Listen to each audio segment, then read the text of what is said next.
अस्सलामुअलैकुम स्टूडेंट्स, मैं हूं आपकी ग्राफिक डिज़ाइनर टीचर रुताबा और आज की क्लास में हम अडोबी इलस्ट्रेटर के इंटरफेस को जानेंगे। तो चलिए स्टार्ट करते हैं।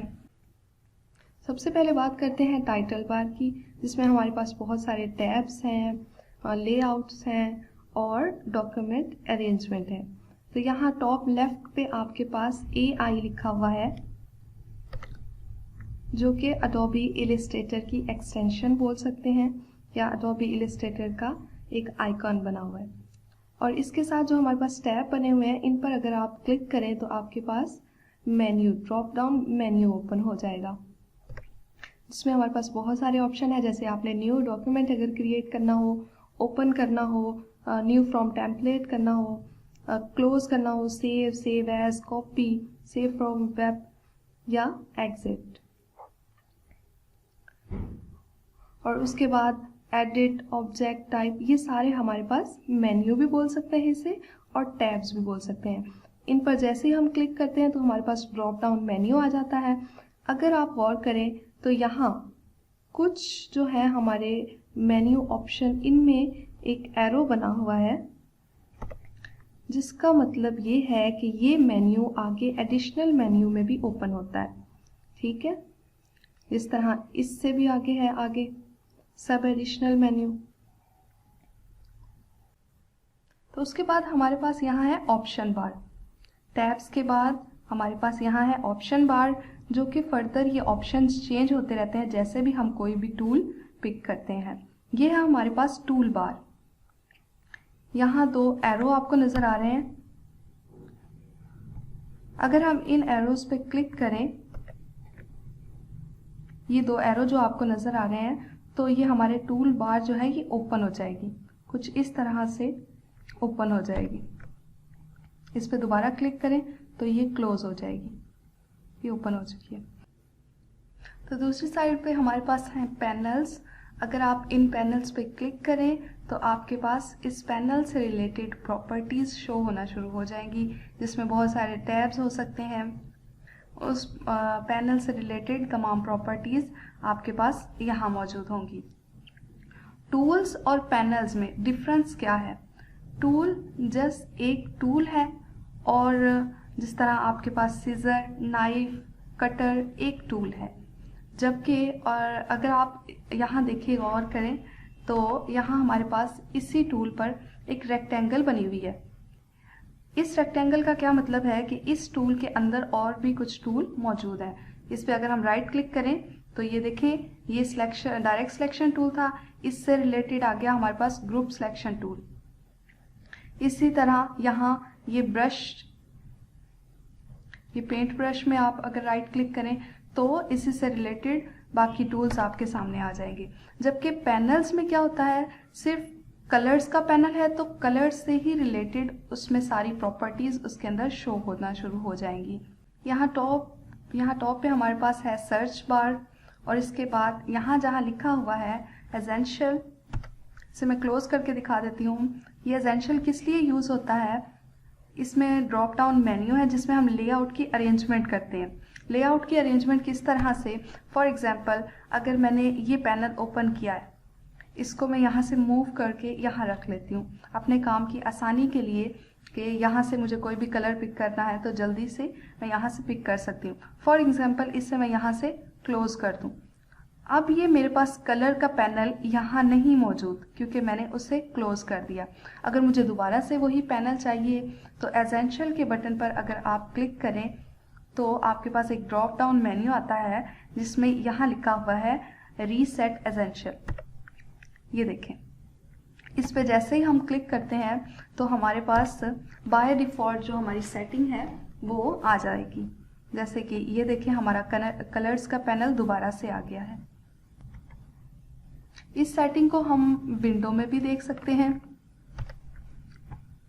विंडो के बटन पे अगर आप जाएं तो यहाँ विंडो टैब में जाके वर्क स्पेस का ऑप्शन है। इसमें एडिशनल मेन्यू में जाकर यहाँ नीचे लिखा हुआ है रीसेट एसेंशियल, यहाँ से भी हम क्लिक करके बाय डिफ़ॉल्ट सेटिंग अपनी दोबारा से लेके आ सकते हैं। उसके बाद ये आपको एक स्क्रॉल व्हील नज़र आ रहा है।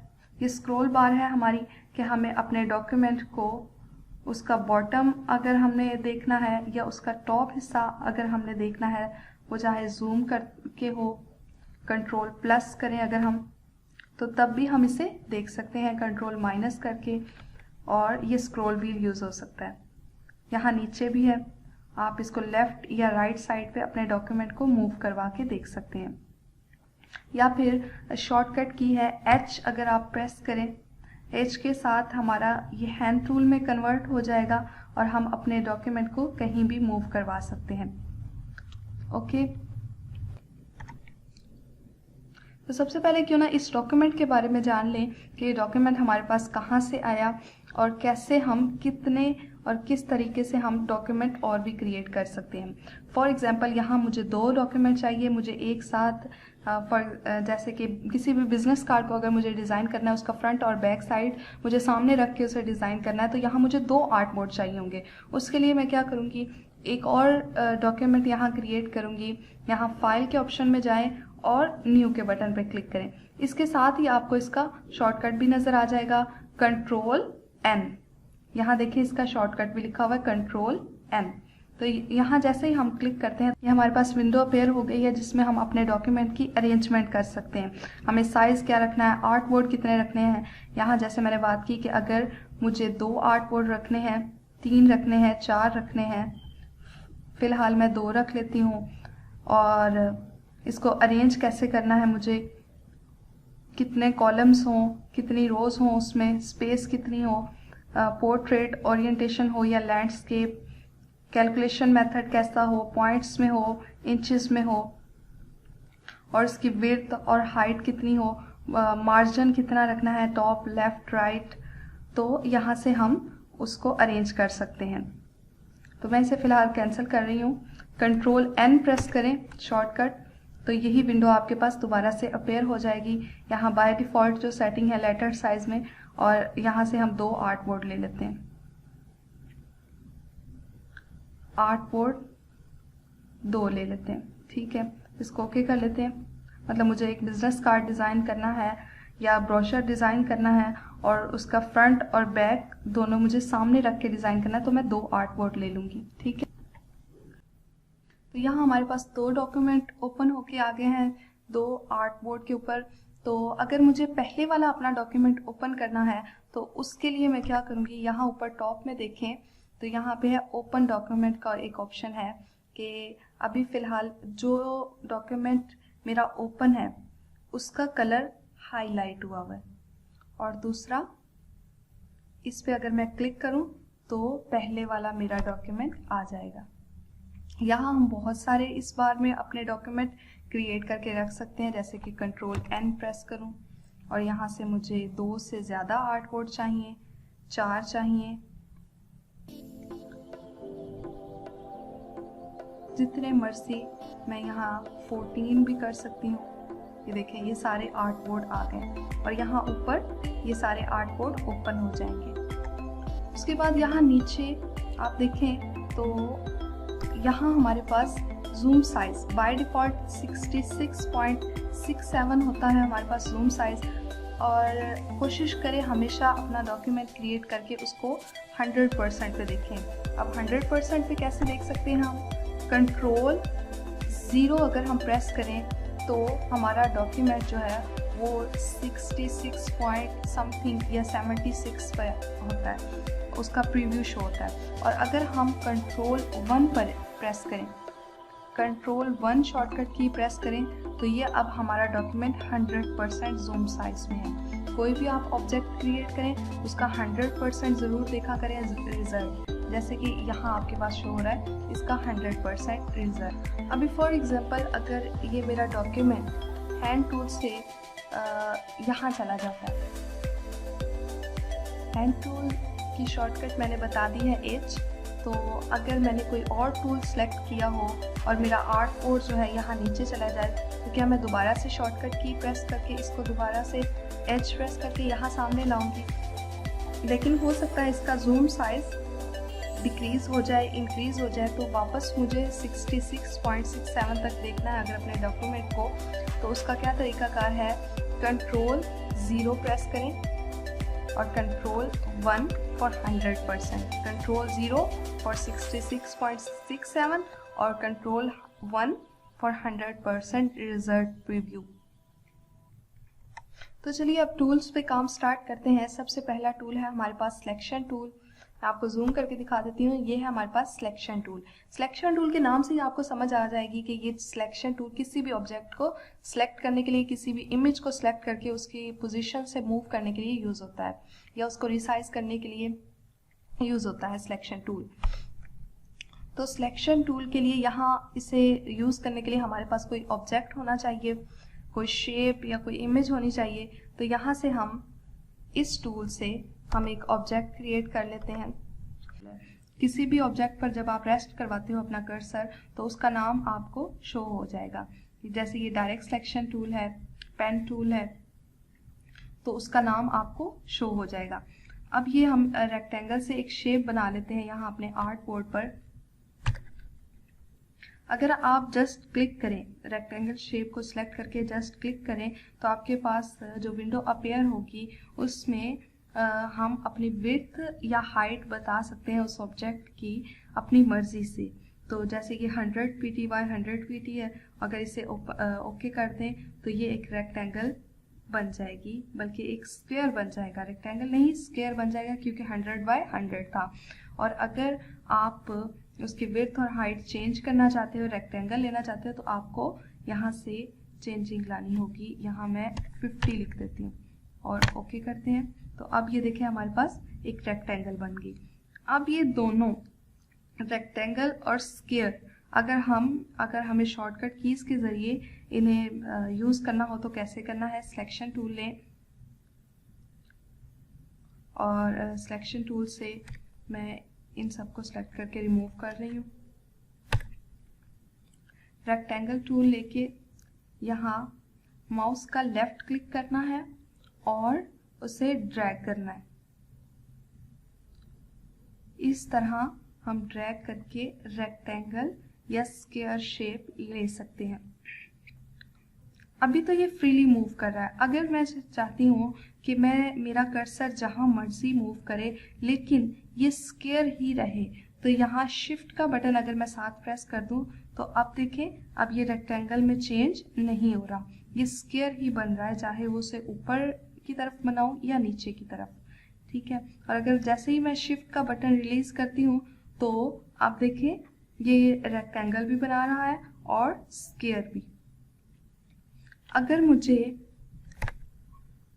अपने आर्ट बोर्ड के सेंटर में कोई ऑब्जेक्ट बनाना है, अभी फिलहाल गाइड्स ऑन नहीं है जो मुझे बता सके कि मेरे इस आर्ट बोर्ड का सेंटर कहाँ है, तो उसके लिए आपको जाना होगा व्यू के टैब में। यहाँ ड्रॉप डाउन मेन्यू में अगर आप जाएं नीचे, तो यहाँ हमारे पास ऑप्शन है स्मार्ट गाइड। यहाँ इसे चेक कर दें। अभी देखिएगा ये हमारे पास स्मार्ट गाइड ऑन हो चुकी है। ये देखिए ये इसका सेंटर पॉइंट बता रहा है। अभी अगर मुझे इसके सेंटर में एक ऑब्जेक्ट चाहिए बिल्कुल अपने आर्ट बोर्ड के, जैसे मैं बनाती हूँ कोई भी शेप, तो वो लेफ्ट या राइट, टॉप, बॉटम, जैसे ही मैं अपने माउस को ड्रैग करती हूँ तो वो उस हिसाब से वो शेप भी चेंज हो रही है। लेकिन मुझे इसी आर्ट बोर्ड के बिल्कुल सेंटर में यही रेक्टेंगल चाहिए। ठीक है, तो उसका क्या तरीकाकार है, आप इस आर्ट बोर्ड के सेंटर में जाएं और यहाँ माउस का लेफ्ट क्लिक करके ऑल्ट प्रेस कर दें। ऑल्ट प्रेस करके अगर आप बनाएंगे शेप तो वो इसके एक्सिस के, इसके सेंटर के एक्सिस के अलोंग शेप जो है वो बनना शुरू हो जाएगी। वो चाहे आपको रेक्टेंगल चाहिए या स्क्वायर चाहिए, स्क्वायर चाहिए तो आपको शिफ्ट का बटन भी साथ प्रेस करना होगा।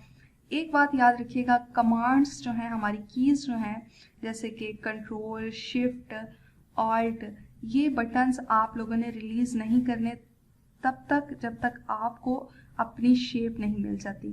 जो भी आप शेप बना रहे हो आप उसको फाइनलाइज नहीं कर लेते तब तक आपको इन बटन्स को रिलीज़ नहीं करना। आप अपने माउस का जो है सबसे पहले लेफ्ट बटन को रिलीज़ करेंगे और उसके बाद ये सारे बटन आप रिलीज़ कर देंगे। ठीक है, अब ये हमारे पास स्क्वायर बन चुकी है। बात कर रहे थे हम सिलेक्शन टूल की, तो उसमें हमें रेक्टेंगल इसलिए हमने यूज़ किया कि हमें कोई शेप चाहिए, तो हमने रेक्टेंगल के बारे में भी पढ़ लिया कि रेक्टेंगल टूल जो है वो दो तरीके से यूज़ हो सकता है। अगर हम शिफ्ट या ऑल्ट के साथ यूज़ करें तो वो एक स्क्वायर बन जाता है। अब सिलेक्शन टूल से हम इसकी सिलेक्शन कर लेते हैं। फॉर एग्जांपल यहाँ ये डबल हेडेड एरो आ गया हमारे पास, इसके कॉर्नर्स पे जो है एंकर लिखा हुआ है, ये इसके एंकर पॉइंट है, ये सारे इसके एंकर पॉइंट है। ये पाथ है जहाँ दो एंकर पॉइंट के दरमियान का जो हिस्सा होता है वो होता है उसका पाथ। जैसे कि ये पाथ है, ये सेंटर पॉइंट है इसका, और ये हमारी एक कर्ली जो है टूल में चेंज हो गया। जैसे ही हमने इस गोल बटन पर अपने कर्सर को लेके गए हैं तो ये एक कर्ली सी टूल में चेंज हो गया। इस पे अगर हम क्लिक करके इसको ड्रैग करें अंदर की तरफ तो हमारा जो स्क्वायर था वो सर्कल में चेंज हो गया। ये हमारा सिलेक्शन टूल के काम बता रही हूँ कि किस तरह वो शेप को चेंज कर देता है।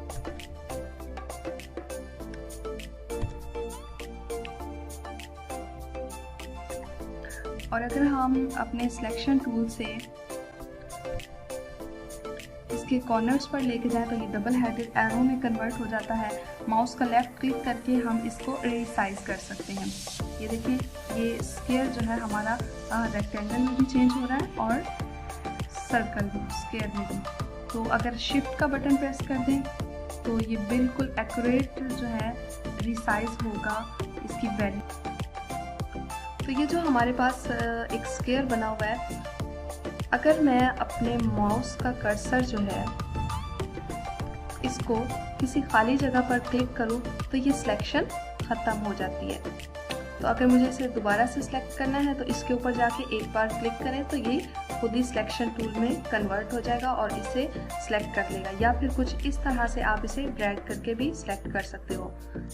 इस तरह माउस का लेफ्ट क्लिक करना है और उसे ड्रैग करके आप उसे सिलेक्ट कर सकते हो उस शेप को। अब हमें सिलेक्शन टूल से क्यों ना कोई शेप बना के दिखाऊं आप लोगों को। इसको मैं यहाँ से कर रही हूँ डिलीट, यहाँ से एक स्क्वायर ले लेते हैं और सिलेक्शन टूल का मैंने आपको बताया कि इसके कॉर्नर्स अभी फ़िलहाल सारे सिलेक्ट हैं, इसके एंकर पॉइंट तमाम सिलेक्टेड है। और अगर मैं यहाँ सेंटर में क्लिक करके इसको ड्रैग करूँ तो ये सर्कल में कन्वर्ट हो जाता है। और अगर मुझे वापस अपनी पहली वाली ओरिजिनल हालत में अपना स्क्वायर चाहिए तो आप शॉर्टकट कंट्रोल Z प्रेस करें तो ये अंडू कमांड के लिए यूज़ होता है। और अगर मुझे दोबारा से सर्कल चाहिए तो control shift Z for redo command. ठीक है, ये याद रखिएगा, कंट्रोल Z और कंट्रोल शिफ्ट Z।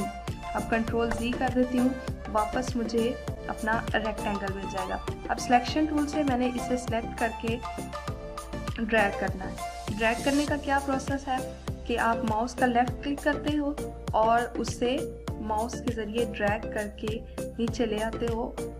अब मुझे इसकी अगर कॉपी चाहिए, एक तरीका तो ये है कि इसे मैं ड्रैग करके ऑल्ट का बटन प्रेस करूं, लेकिन याद रहे ऑल्ट के बटन को छोड़ना नहीं है। फिलहाल तो ये हमारे पास गाइड्स ऑन है, ये हमें बता रही है कि आपका जो है रेक्टेंगल वो बिल्कुल सेंटर में। फॉर एग्जांपल मैं इसको यहाँ कर देती हूँ,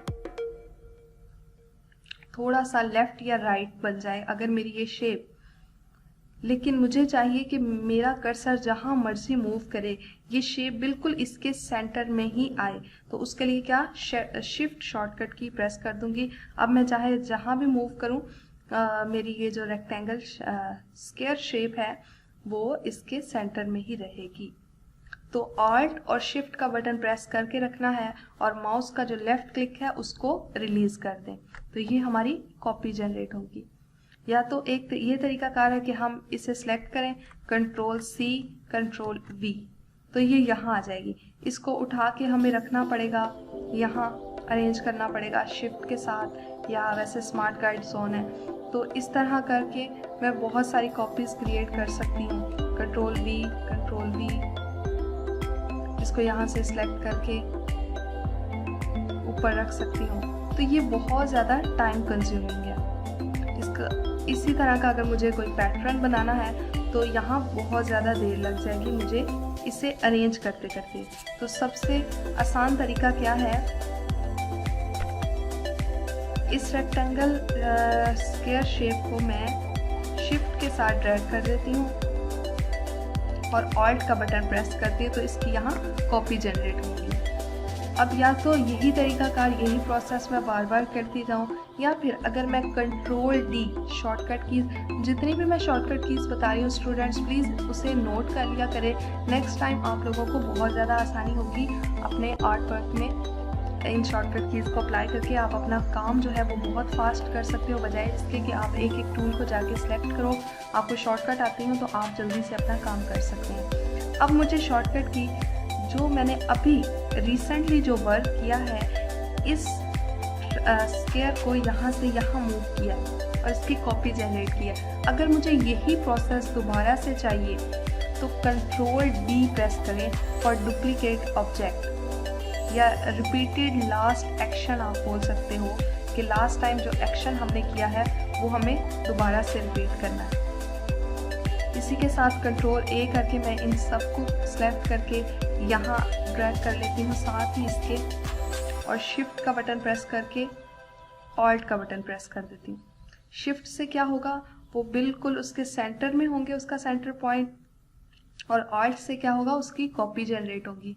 माउस का लेफ्ट क्लिक छोड़ दें। याद रहे शिफ्ट और ऑल्ट आपने नहीं रिलीज करना जब तक कि आपको अपनी नई शेप मिल नहीं जाती, अपना नया डिज़ाइन बन नहीं जाता। अभी कंट्रोल डी करके दोबारा से इससे मैं रिपीटेड लास्ट एक्शन कर दूंगी। तो ये देखें हमारा कितना प्यारा सा एक पैटर्न बन गया। कुछ इस तरह से आप लोग प्रैक्टिस कीजिएगा, पैटर्न बनाइएगा। नेक्स्ट क्लास में हम और भी बहुत सारे पैटर्न सीखेंगे। मिलते हैं अगली क्लास में। अपना और अपनों का बहुत सारा ख्याल रखें। अल्लाह हाफिज़।